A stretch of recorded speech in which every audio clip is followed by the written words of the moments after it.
कुछ inputs graphology class से। तो जो बच्चे बहुत ज़्यादा प्रेशर अप्लाई कर कर लिखते हैं उनके लिए सर ने बताया था एक 0.5 mm की पेंसिल आती है, मैकेनिकल SL वाला पेंसिल जो पीछे से आप दबाते हैं उसके अंदर से नोक निकलती है। अगर 0.5 यूज़ करेंगे ऐसे बच्चे तो उनकी नोक बार बार टूट जाएगी। So this could be a very cheap and a very easy alternative, जिससे आपको ये पता लग सकता है कि आपके बच्चे बहुत प्रेशर लगा के लिख रहे हैं कि नहीं। और अगर बच्चे उससे लिखेंगे तो धीरे धीरे उनकी आदत हो जाएगी कि वो और ज़्यादा प्रेशर ना लगाए और they will be able to write faster. तो ये स्पीड राइटिंग के लिए था। और दूसरा था, कुछ बच्चे प्रॉपर स्लांट में नहीं लिखते हैं। तो मुझे पता नहीं था जो मैथ्स वाली हमारी कॉपीज़ होती है, जो स्क्वायर बॉक्सेस होते हैं, उसको भी यूज़ करते हैं राइटिंग के लिए, ये मुझे नहीं पता था। तो उन बच्चों के लिए वैसे वाले पेजेस यूज़ करते हैं। और अगर उसमें बच्चे लिखते हैं तो the vertical line becomes a guide, so that वो अपना स्लांट प्रॉपर कर सकते हैं। और जो लोग इस तरह राइट हैंड साइड झुका हुआ स्लांट जिनका रहता है, ऐसे लोग को ऑप्टिमिस्टिक और फॉरवर्ड गोइंग मानते हैं। और अच्छा, इसके पीछे एक साइकोलॉजी है कि जब हम रीड करते हैं तो हम ऐसे लेफ़्ट टू राइट की तरफ करते हैं, तो ये हमें रीड करने में ईजी होता है। तो अगर बच्चे एग्ज़ाम दे रहे हैं तो ये एग्ज़ामिनर के लिए फ्रेंडली होता है। वेरियस जो लोग एकदम स्ट्रेट लिखते हैं, वर्टिकली इस तरह स्ट्रेट, तो ऐसे लोग माने जाते हैं ये बहुत बैलेंस्ड हैं और this is a good trait. But right hand side slant is the best. अच्छा, अब जो लोग लेफ्ट हैंड साइड स्लैंट में लिखते हैं तो that is considered as a bit pessimistic. तो अगर आपके बच्चे इस तरह लिख रहे हैं तो इसको करेक्ट करते हैं। पेसिमिस्टिक से मुझे एक बात पता लगी, सर बता रहे थे बहुत सारे बच्चों का, टीनेजर बच्चों का राइटिंग टीनेज के आसपास लेफ़्ट स्लैंट हो जाता है, और ऐसा नहीं है, दे चेंज ओवर द टाइम। तो ये एक चीज़ थी, मुझे पता लगा। और इन्होंने कुछ मेरा फेवरेट टॉपिक है ग्राफोलॉजी और forensic criminal psychology with hand writing. ये एडवांस टॉपिक, एक बार आपने बेसिक ग्राफोलॉजी और हैंड राइटिंग मास्टर कर ली तो this is the next thing. तो उन्होंने बताया था बहुत सारे लोग एकदम सीधा सीधा लिखते हैं और उसके बाद अचानक से अगर किसी का वाई उल्टा है, एकदम ऐसे टिल्ट हो रहा है, तो ये बहुत ही रिसर्च के बाद पता लगा है कि बहुत सारे जो लोग सुसाइडल टेंडेंसी में होते हैं ये इस तरह लिखते हैं। और आप राइटिंग के पैटर्न से बिल्कुल ये चीज़ पता कर सकते हो। और एक बड़े मज़े की बात हुई थी जो मेरे साथ हुई थी। मेरे जो फर्स्ट ईयर के जो सिग्नेचर थे, आई गेस एडमिशन के बाद और सेकेंड ईयर के पहले पहले तक, तो मैं अपने सिग्नेचर को, आई वाज स्ट्राइकिंग आउट, मैं उसको कैंसिल कर रही थी। एंड ये एक सुसाइडल टेंडेंसी होती है। और मुझे याद है उस समय मेरी जो सीनियर थी, खासकर लड़कियां थी, वो मुझे बड़ा तंग करती थी, इतना तंग करती थी कि मैं पानी नहीं पीती थी और मैं वॉशरूम नहीं जाती थी इतने दहशत के मारे। और ऐसा नहीं, लड़कों ने भी मुझे रैगिंग ली थी, बट मैंने उनको मुंह तोड़ जवाब दिया। और ऑफ कोर्स वहाँ पे मैंने अपनी फैमिली का नाम लिया, तो उसके बाद से किसी ने कोई मुझसे पंगे नहीं लिए। और मुझे याद है जब मेरा फर्स्ट ईयर ख़त्म हुआ था, फर्स्ट ईयर हमारा होम्योपैथी में 1.5 ईयर होता है, तो जब ख़त्म हुआ था तो एक क्विज़ हुआ था जो CR petroleum and energy conservation वालों ने कराया था। और मुझे तो पता थे, बहुत, मुझे सारे आंसर पता थे। तो तब उन्होंने फर्स्ट टू फोर्थ ईयर के सारे लोगों को बुलाया था और उसमें मैंने जितने सारे आंसर्स दिए थे, I also goat a trophy रखी है घर में। तो उसके बाद से लोगों ने मुझसे पंगे लेना बंद कर दिए। Like I kind of proved my self with my own knowledge कि विदाउट माई फैमिलीज की I am something.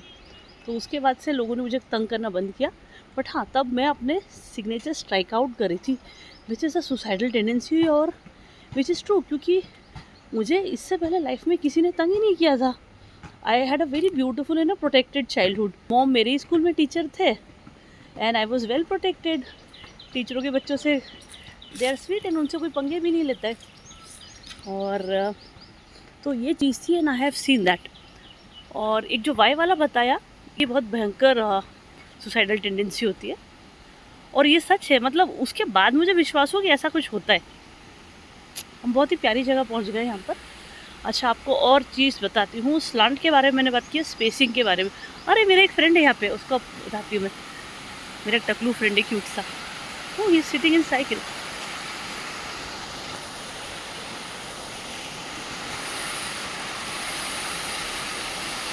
Hi friend, how are you? क्या गुम गया है? क्या गुम गया है? तुम्हारा फ़ोन गुम गया है क्या? तुम अपने स्विस बैंक का पासवर्ड तो याद है ना, अकाउंट का? याद है? याद है क्या? मुझे बता दो password. Swiss bank, Swiss cheese. अरे अरे, what happened? I'm your friend, Shona. You forgot me? Mr. Sun, Sun, Mr. Golden Sun, please shine down on me.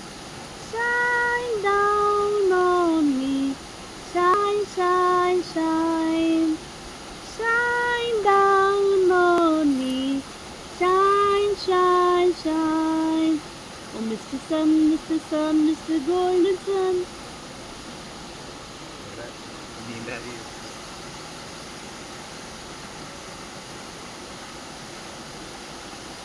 तुम मुझे भूल गए हो? तुम मुझे भूल गए हो? मे बी मेरी 1 साल उम्र बढ़ गई है, अभी मैं 40 हो गई हूँ। I just celebrated my birthday. Yeah that's why you are not able to recognise me. What is the issue, Sona? Bye. ये मेरा दोस्त अपने राजसी वाहन में। यस डार्लिंग, अच्छे से पकड़ के चलाओ। हाँ ठीक है, ठीक है। Bye bye bye bye bye.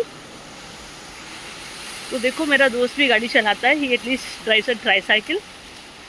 उसने धक्का देने के लिए इंसान रखे हैं कि मेरी साइकिल को धक्का दो।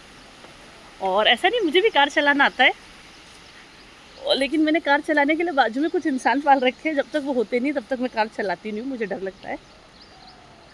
यस, तो हम लोग बात कर रहे थे, प्रेशर की बात हुई, स्लांट की बात हुई, ये सारे कंपोनेंट्स हैं राइटिंग के। और स्पेसिंग, कुछ लोग कैसे लिखते हैं, द लिखेंगे ना तो क्या करेंगे, टी दूर और थोड़ा स्पेस दिखेगा और एच ई। तो ऐसा नहीं होना चाहिए, हर वर्ड प्रॉपरली थोड़ा सा इक्वली स्पेस्ड और थोड़ा चिपक के होना चाहिए। ये बच्चों की कॉमन मिस्टेक होती है। स्पेसिंग हो गई है। और हाँ, अभी मैं आपको बताती हूँ, जो जितने भी वर्ड्स होते हैं ये अलग अलग जोन में होते हैं, ठीक है। एक होता है जैसे कि हम एफ़ लिखेंगे तो हम नीचे से ऐसे ऊपर की तरफ गए, फिर बीच वाला, जैसे ऊपर वाला सबसे अपर जोन टच किया, फिर बीच में मिडिल जोन और एकदम नीचे टच करते हुए इस तरह it becomes the lower zone. तो ये 3 जोन होते हैं। और कुछ बच्चे क्या करते हैं, खासकर सर ने बताया था कि जो टीनेज गर्ल्स होती है तो उनका जो राइटिंग होता है it's mostly concentrated in the middle zone. तो ऐसा नहीं होना चाहिए, ऊपर भी जाना चाहिए, नीचे भी जाना चाहिए। और जो बहुत सारे लोग होते हैं अच्छा, जो जिनका राइटिंग अपर जोन में ज़्यादा है, ऐसा माना जाता है कि लोग एम्बिशियस है, लाइफ में बहुत कुछ करना चाहते हैं, and they are like kind of dreamer. और जिनका थोड़ा लोअर जोन में ज़्यादा रहता है तो उनके बारे में थोड़ा नेगेटिव है। तो जिस तरह के लोग होते हैं कि उनके लाइफ में कुछ खाली है। और ये मैंने एडवांस ग्राफोलॉजी में तब पढ़ा था, जिनका जैसे जी का लूप बहुत बड़ा है, नीचे वाले जितने लूप्स बड़े हैं, और तो वो लोग ना सेक्सुअली सेटिस्फाइड नहीं होते हैं, या परवर्ट है, या इनके दिमाग में बहुत सारी चीज़ें चल रही है। मतलब अगर जो रेपिस्ट होंगे ना, इनका नीचे का लोअर लूप कुछ तो भी गड़बड़ होगा। और एक और चीज़ है, जैसे जी हुआ, वाई हुआ, जे हुआ, इसका जो लोअर लूप ऐसे नीचे जाता है ना, लूप बन के जाता है, अगर वो लूप खुला है, इसका मतलब ये जो लोग हैं ये अपने काम ख़त्म नहीं करते, शुरुआत तो करेंगे but they will never end. और it's a very deep science. अगर आपके बच्चे या आप इस तरह की गलती करते हैं तो आप देख सकते हैं। और अगर आपका ये जो मैंने लोअर लूप वाला बताया, अगर आप if you are going through some issues, तो आप अपना ये लोअर लूप चेक कीजिए अपनी कुछ 1 आध महीने की पुरानी हैंड राइटिंग में, जो आपने इस तरह मतलब ध्यान से नहीं की हो। क्योंकि अगर मैं आपको बोलूँगी कि अगर मैं आपकी राइटिंग एनालिसिस कर रही हूँ तो you will writing in a different way, है ना। अभी और आप इतनी चीज़ें जान चुके हैं।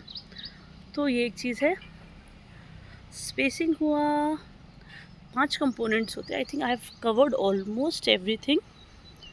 प्रेशर की भी बात हुई थी। अच्छा, और सर ने एक चीज़ कहा था कि जब भी बच्चों को आप राइटिंग कराएं तो ऐसा नहीं होना चाहिए कि राइटिंग मतलब सिर्फ राइटिंग के पेजेस में करो।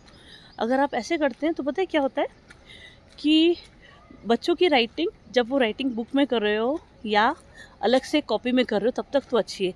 And when they again go back to their school का ओरिजिनल कॉपी, देन अगेन वो अपनी गंदी राइटिंग में शुरू हो जाते हैं।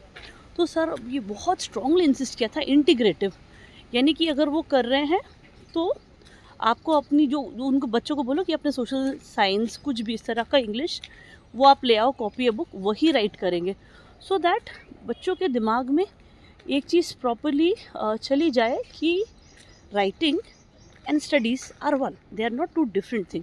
ये सर ने बहुत स्ट्रांगली बोला था, उनका काफ़ी एक्सपीरियंस था इस बारे में, तो मुझे ये चीज़ एक अच्छी लगी। और इंटीग्रेशन के बारे में कहा था, यस।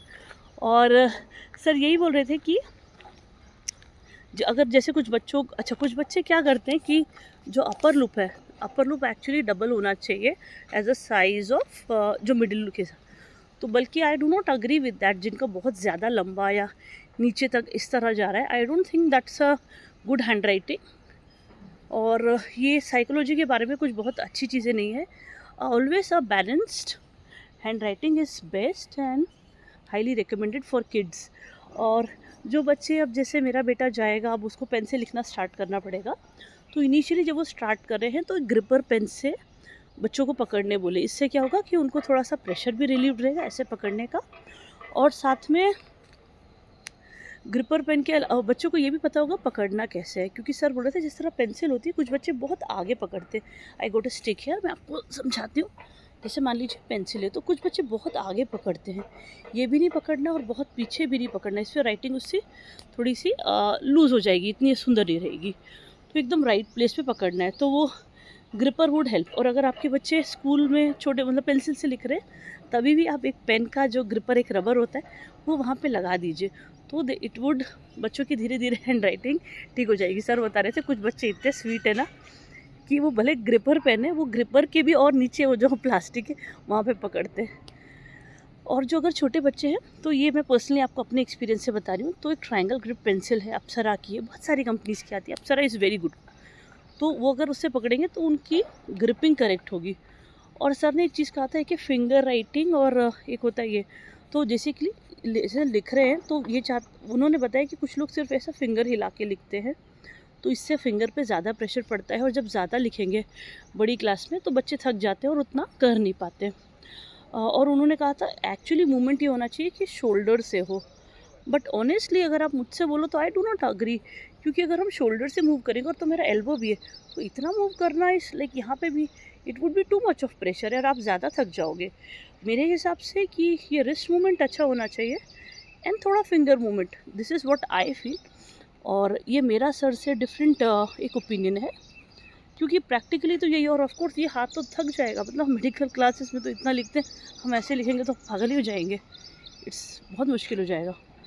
तो मैं रिस्ट और फिंगर मूवमेंट कुछ हद तक, बल्कि उनके हिसाब से था कि फिंगर मूवमेंट अच्छा नहीं है, बच्चों के फिंगर में होता है, अलग अलग स्टेजेस है, as kid mature they will go through a lot of things, उनकी राइटिंग चेंज होगी, उनकी चीज़ें चेंज होगी। तो मैंने पेन के बारे में बात कर लिया है।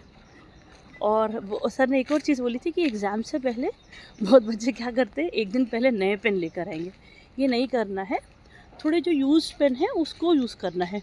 इससे क्या होता है कि वो पेन के टिप से आप भी फ्रेंडली होते हैं और वो पेन थोड़ा स्मूथ चलता है, अदरवाइज़ पेन स्मूथ नहीं चलता है और आपका राइटिंग स्लो हो जाएगा, स्पेशली अगर आप बोर्ड एग्ज़ाम लिख रहे हो। तो ये एक चीज़ है। और ऑफ कोर्स मेरे पापा भी मुझे बोलते थे, और कभी कभी एग्ज़ाम में जब मैं भी नए पेन लाती थी तो पापा ऐसे बोलते थे तुम उसको चला चला के स्मूथ तो करो, ऐसे करके, ऐसे गोद घात के। तो ये एक जुगाड़ है अगर आप रियली नया पेन ले रहे हैं, होता है एग्ज़ाम से पहले। मैंने मोस्टली काफ़ी सारी चीज़ें कवर की है, ग्राफोलॉजी पार्ट कवर किया है, राइटिंग पार्ट कवर किया है,